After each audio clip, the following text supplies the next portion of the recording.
Hello, and welcome to Access Studio.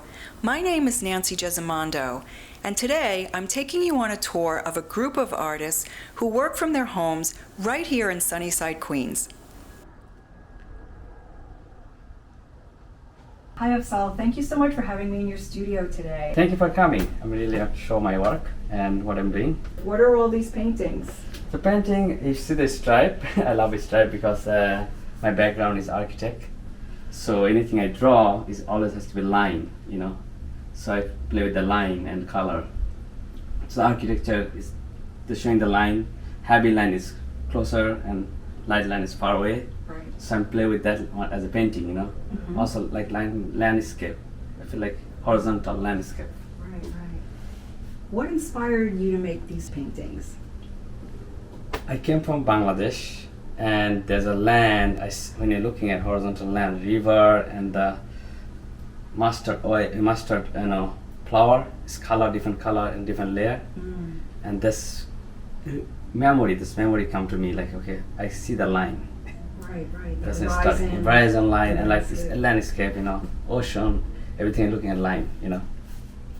And are these paintings for an upcoming show that you're working on? Yeah, I'm doing like body of work, mostly like 15 or 20 work at a time. So my plan to do solo show somewhere. Sunset, I don't know. Oh, right. Somewhere. Golden hour. Golden, yeah. It is a Van Gogh doing like lot of play with color. Right. It's simple, but it's like very complex. Sure. It's very strong. Yeah, it's a lot of texture on it also. Gosh, the color patterns are so beautiful. And like this one, do you start with a palette first, or No. do you make it up as you go along? I using as a canvas my palette. So I using raw paint like 5 color first. Then I mix in the canvas. You mix it on the canvas. Yes, top of the canvas, at top of it. So it reveals itself. Yeah. It's I don't born. make it palettes. That's so cool. I never using like, you know, mixing color together, you know. A lot of artists like want to make color by color. Right. I don't like that. What artists have inspired you? I see references to, of I course, the start- obvious Mark Rothko Yeah. and maybe Like Picasso, I Picasso, try. Also like exactly. Van Gogh, I try everything a little bit. Then I looking for myself. right. You know, I reference everything. Then I say like who I am. Right. I don't know yet. Right. Well, it's like we process our Process, history yeah. through the But exploration they are of our own masters, work. you know, like, you know, you have to course. follow their masters, what they do.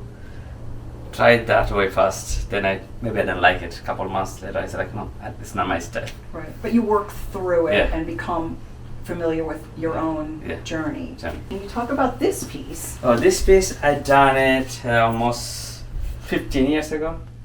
My niece getting married, and I feel like I'm gonna give it to her some gift. Nice.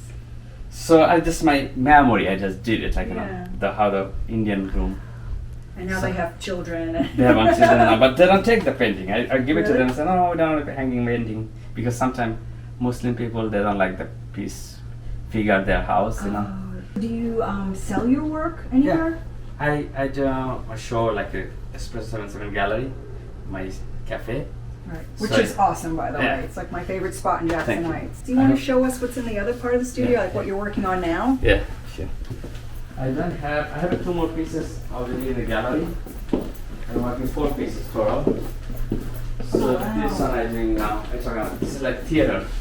So when I like, you know, a childhood, I memorize my theater, how does it look like in a movie theater, but make it abstract way, you know. That's cool. This is also a stadium, you know. Yeah. Do you go to stadiums and see ball games and stuff Yeah, like that? yeah. You're a baseball fan? I'm baseball fan. Baseball fan? Baseball, football, also like I like stadium and feeling, like all people together, you know. Festive. Festive mostly, yeah. Those are earlier work. So I Oh, didn't wow. see that. Oh my goodness, that's beautiful. Tourism, not work. That's a different period of work? Yeah, I did. I told you like I do body of work. The show also. Oh wow. Who inspired these pieces? Those is like the modern technology, like how we depended with like all cell phone, so our brain doesn't work anymore. This is called like, you know, super moon. So how we looking at the moon? It's the moon coming. So yeah, this is also another one. I did a series of this. This is look like a Star Wars. Star Wars? Yeah. I'm not feeling that way, but it looks like star, but Like it's aliens. like aliens, kind of two-person talking, communication. Futuristic Futuristic. beings. Yeah. So I did it that one almost 10 years ago. So the big piece, you can see that one of the big pieces over here. It's called architect. Like how architect thinking about the brain engineer, you know. Sure. A head full of ideas. I had no idea. I like to paint everything, you know, like whatever object I find, I like to paint. Sure. Mix it up with something. You're so cool. Thank you Thank so you. much. It was great to see you. See. Today I'm visiting the home studio of Nancy Macina. Hi, Nancy. Hi. Come on in. Let me show you around. Thank you. Oh my goodness, wow. I usually use this whole living area as a gallery. Beautiful. What building is that? This is the High Line with the New Whitney. It's really nice. And this is the living room area, which I also use as a gallery. These are all oil paintings in this room. Wow, there's a lot of them. I noticed you approach your composition much like a collage, where it's not just like, I'm standing here, this is the landscape. It's a collection of images compiled together. You know when you visit a place like New York, Paris, whatever, the things are juxtaposed like they are in your brain, in your fantasies, in your memory.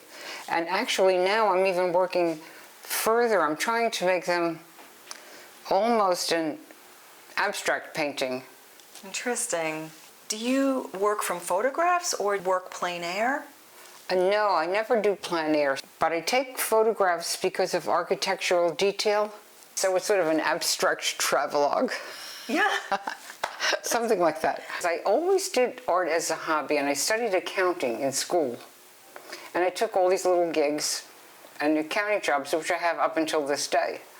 But I took a lot of art courses in the New School for Social Research and the Art Students League. Nice. And so I did that for years, you know. And then when the kids grew up, I thought, you know, I'm going to get serious about this. Put them in galleries. I was in one in the city that closed in Soho, and now I'm in Plaxel in Long Island City, and Coconut Grove artists in Florida, and Siena artists in Siena, Italy.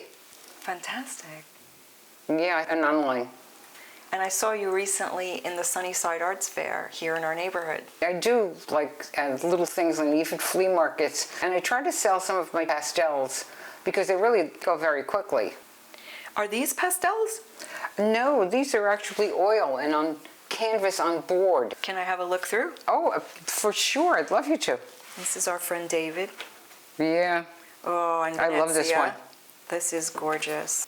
San Oh, Marco. Venice. Oh, I know, God. it's so amazing. It's my favorite place on the planet. On the planet is Venice. Totally, it's so romantic. New York City, The craziness. the crazy town. This is where you can really see like a collage aspect, Yeah. which is wonderful. It's such a unique approach. I haven't seen like realistic painting with a collage feel. Yeah. Actually, Nancy, you really stumbled on what I'm trying to do. I'm trying to make a realistic collage and abstract, geometrically attractive. All at the same time. This is such a New York scene, like Yeah, out this of is the right out my window. right? With the fire escape and the Escape, yeah. snow, it's lovely. What's this one? Paris. Lightning in Paris. That's also quite lovely. You have a lot of work. Yeah, I really do. I work pretty much all the time. Every yeah, day? practically every day, except when I need to be re-inspired. Chianti country. It's gorgeous. So when you get uninspired, it means you just need to get some plane tickets. That usually is the case. And here's David We're going. again. That's one of my favorite cities in the world. Venice again. Your favorite city? I do love it. I do. How can you not? Where's this Point one? Florida, Vizcaya. It's in Miami. You have family in Florida, right? Yeah, my daughter. So you go down there often? I go down there all the time. Speaking of COVID, which impacted your travel plans, how did it affect your art practice? For some strange reason, it got better. Or people tell me that. I did notice that on Instagram. Your paintings got deeper and richer and more, and they were just more luscious. Hanging in my studio is everything I've done since COVID. Come this way.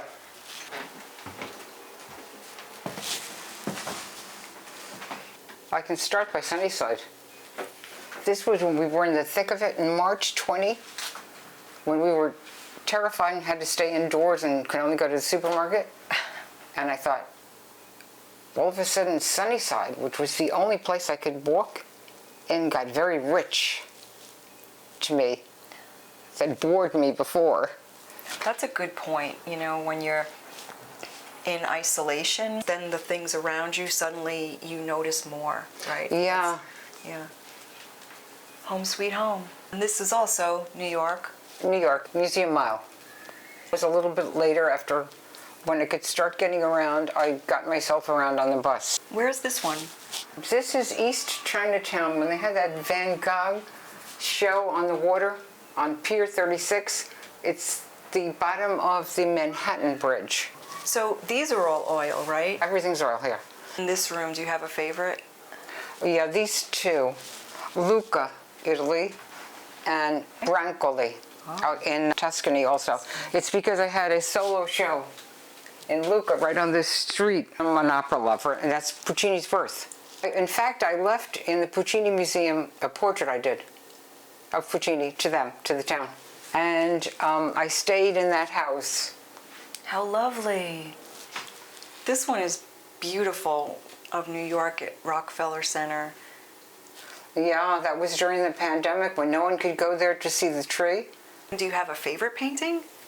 Yeah, when I was really a kid, I did this painting. Oh, I've done a couple of abstracts, but I love this one particularly. I can see a lot of Cubist elements from that, and Picasso. Yeah, Bric. that's what I do now with cityscapes, actually. The juxtaposition of what are icons that you know which city it's in, but it's really an abstract painting in your imagination. I see. So actually you're trying to go back to a more abstract. You know, I think you're hitting it. Well, thank you so much for having me in your studio today. It was really a pleasure to see your work in person and to learn more about your process. Thank you.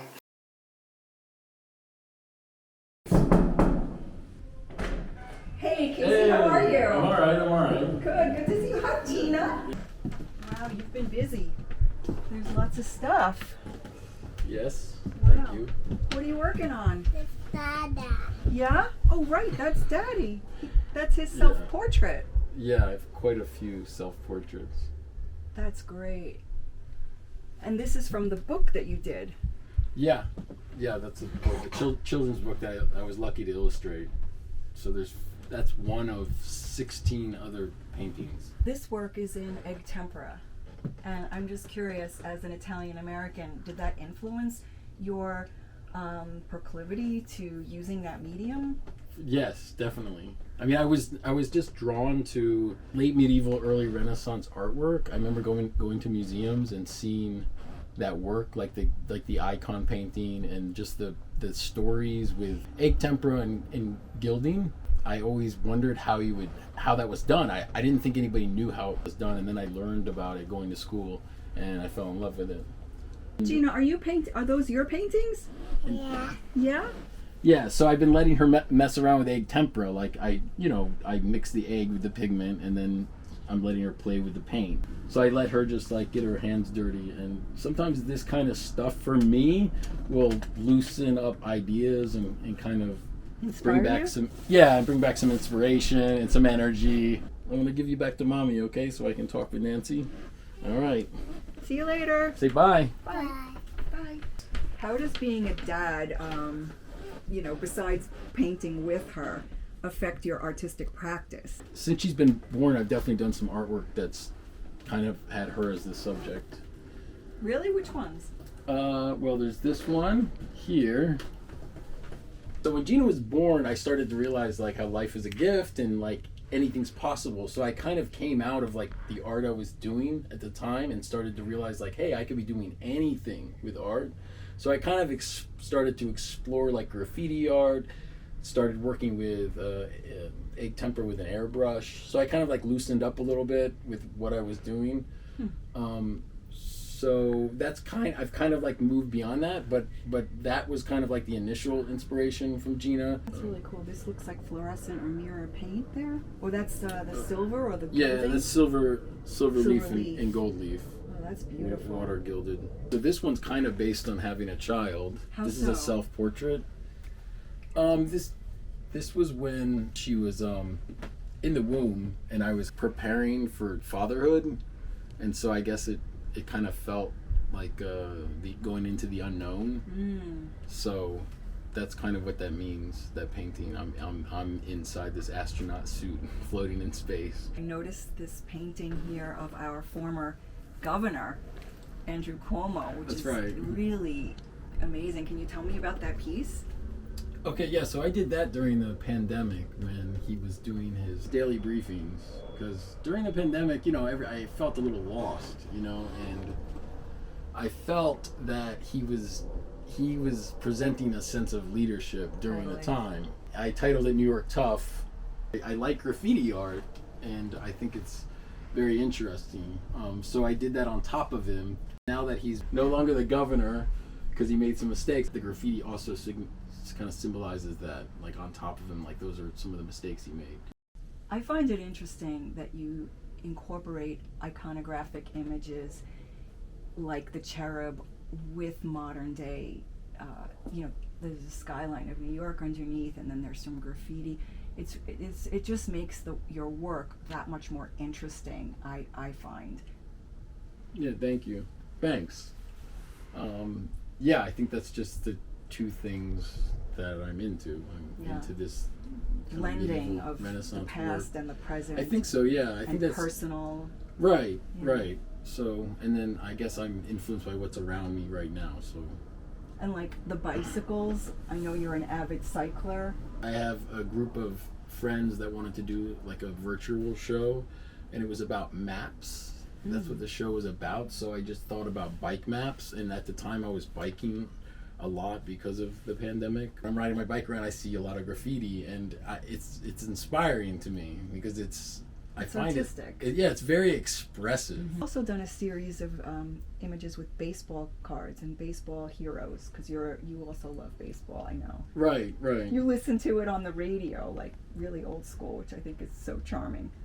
Thanks. Well, I think baseball, is kind of a boring sport, but that's what I think makes it nice, is because it kind of slows you down. It's kind of almost like a meditative sport. Into like icon painting, I think I started to think about these baseball cards as icons. If they had baseball cards back in the day, they would be like little saint cards, like little saints. Because I can sometimes get a little deep with my art and thinking about why I'm doing what I'm doing, and it can get a little drowning. And so I feel like baseball was just kind of like, okay, I'm just painting a baseball card. Like it's nothing too deep. It's simple. It's kind of refreshing. And you do other work that's based on your experience in New York, like the looks. You had a series where it was like of things that happened to New York apartment dwellers or scenarios. Oh yeah, Like- the Unfortunate series. Those were about, especially this apartment, living in this apartment it's gotten better, but at first my ceiling like basically collapsed. It just like was leaking, and the super never came, and it just became this huge hole, and it kind of fell down. Right, and then our hot water would go out, and then our sink flooded. So I was really upset about that stuff, like pissed. But then I was like, oh, I'll turn it into art. So then it actually became an inspiration. So I did a series on like things that's kind of are hard about living in New York City. Which is your most recent painting? My most recent painting is this piece right here. It's basically this same figure, like in the same position, taken over there and kind of dissected. And so this is how I'm feeling right now. Fragmented. Yeah, I recently haven't been working on my painting as much because I've been a little lost artistically, I guess. I'm not sure like why to do art or why to paint. There's two paintings on the wall in here. I do picture framing, so I guess I wanted to like paint frames. But the two pictures are, one is a wave and one is a diaper. So I do feel like those are kind of the two things that are going on in my life. Is basically I enjoy surfing and I'm also taking care of a 3-year-old. So those are the two things I feel like I'm kind of like my life is pretty consumed with, but they both give me joy. It's great that you continue to work and to use the things going on in your life as material, and I think in time you'll probably see that you were much more productive than you realize. You still chose to make art out of a situation of inner turmoil or inner conflict, and that's really what this particular project, Home is Where the Art is about, is how artists who live in even small New York apartments have carved out even the smallest of spaces to do something so internally nurturing. Well, thank you again for having me. Yeah, no problem. Today I'm visiting the studio of Mary Pinto. Hi, Nancy. Come on in. Wow, those are beautiful. Thank you. These 4 cyanotypes are from the exhibit that I just took down from the Afzal Gallery at the LIC Culture Lab in Long Island City. It's from a body of work called Rhythm of Days, which was a group of 24 cyanotypes that I showed there. And it's a series that I made during the first year of the pandemic, and having the opportunity to pay more attention to nature. These are cyanotypes. Can you tell me about that process? Yeah, the cyanotype process is a very early photographic process, one of the earliest ones from the 1800s. And it always gives you a blueprint because of the chemicals. But you can also change the tones by using different toners, by using different colored paper. Like this one is on an orange paper. This is the original color of the paper. Oh, wow. And then some collage elements give it the other colors. So these little elements are collaged on? Yeah, I do a lot of collage using the pictures of flowers from gardening catalogs. I see you also have an architectural shape that looks like a house. What does that signify for you?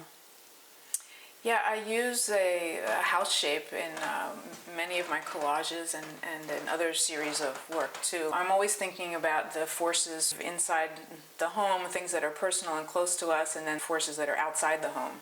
This piece is called Pandemic Spring. It has this mixture of a home and colorful flowers, but you know, as we learned during the pandemic, the virus is part of nature too. So sometimes it can seem threatening. That's what I thought might come through in this image. With the dark sky, sort of ominous. Yeah, and the really huge flowers in comparison to the relatively small house. You use nature a lot with the cyanotypes. Yeah, most of the plants and flowers are in my garden. Sometimes I take the coated cyanotype paper outside, right out back, and I just put the paper right behind the plants or on the ground or in the dappled shade so that it, you know, can. Is that what these shapes are? There's like the fence? Yeah, in both of these, the background is fencing. You can see here it's sharp, and there it's more diffuse, so depending on the length of the exposure. Beautiful. Thank you. What drew you to this process of making cyanotypes? Well, I had always worked in a darkroom. I've always loved the atmosphere of the darkroom. It's peaceful and all, but I got to a point where I was a little tired of packing up all my gear and going to the color darkroom. And this seemed to me something that I could do at home. I wanted to be outdoors more. It's very experimental. You use experimental processes, and what about that is challenging for you? And I studied traditional documentary photography and portraiture and things like that. But I've always been very drawn to the more experimental, where things are more random. You're never 100% sure what the result is going to be. At the same time, it has an element of chance. You still have a lot of agency within the image. This is from the show at the Afzal Gallery called Rhythm of Days. I wanted to have a clear time element in between the other garden images, so they're my imaginary moons. This piece is more directly pandemic related. The title is Surpassing 800,000 from a headline from the New York Times. I was thinking of the individual and the many, you know, how abstract numbers are, and at the same time they do represent each individual. But this very delicate image of the plant kind of reaching very strong but very frail at the same time. I've written numbers approaching 800,000 in the background, in the blue part, in pencil. Wow. Oh, that's stunning. And this is another one with writing in the background. I just started writing the numbers of the day, and when I got to the end, it was 365. Writing the numbers can be meditative as I'm thinking about the passage of time. Can you tell me about this piece? This piece came out of a project that I did for Edison Price Lighting Factory here in Long Island City. They would invite several artists to take any of the surplus materials that you wanted to make art with. I chose to use this aluminum stencil.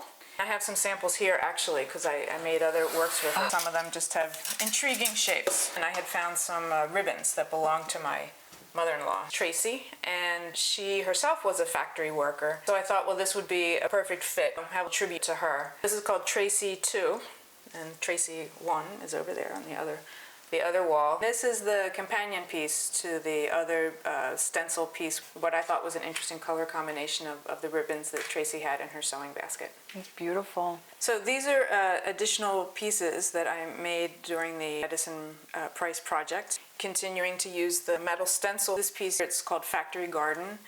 This is a color photograph collage.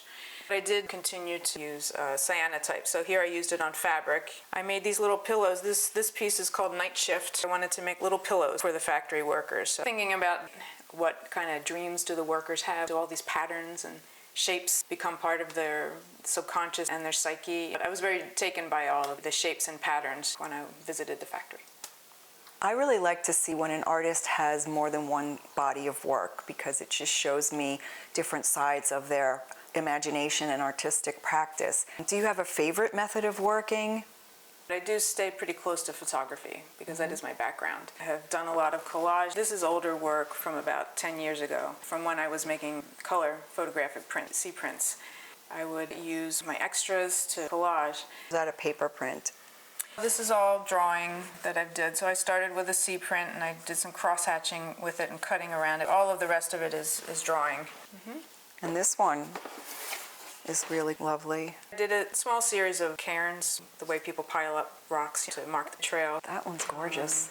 With the home. What does that say? Well, it's backwards because I made prints from the pages of the New York Times. If you make a photogram, the text from both sides will come through. That particular collage in here too, these pieces are made the same way.